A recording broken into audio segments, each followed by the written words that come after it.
फैसलाबाद धरना अमल दरामद केस में अहम पेशरफ। इंक्वायरी कमीशन ने साबिक DGISI फैज हमीद को बयान रिकॉर्ड कराने के लिए अगले हफ्ते तलब कर लिया।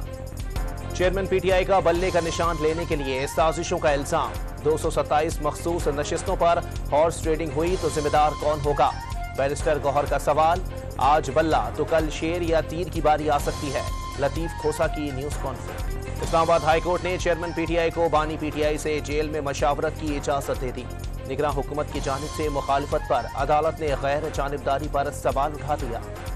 इलेक्शन कमीशन ने एक बार फिर इलेक्शन शेड्यूल तब्दील कर दिया। कागजात नामजदगी की स्क्रूटनी 13 जनवरी तक जारी रहेगी। पाक सरजमीन पार्टी के साबिक रहनुमा रजा हारून और अनीस एडवोकेट ने पीपल्स पार्टी में शमूलियत इख्तियार कर ली।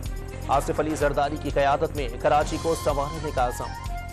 कराची NA 242 पर इलेक्शन शहबाज शरीफ लड़ेंगे या मुस्तफा कमाल? मुस्लिम लीग नून और MQM के दरमियान डेडलॉक बरकरार।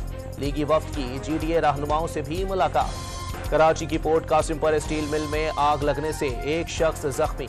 आग बुझाने की कोशिश जारी। कोरंगी और औरंगी की फैक्ट्रियों में भी आग लगने से माली नुकसान।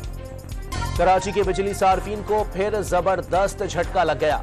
नेपरा ने कराची के लिए बिजली ₹1.72 फी यूनिट महंगी करने की मंजूरी दे दी।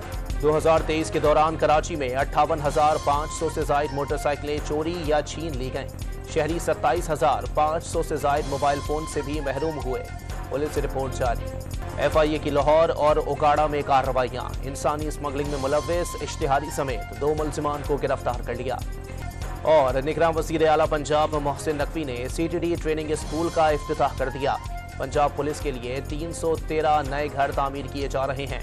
तकरीब से खिताब।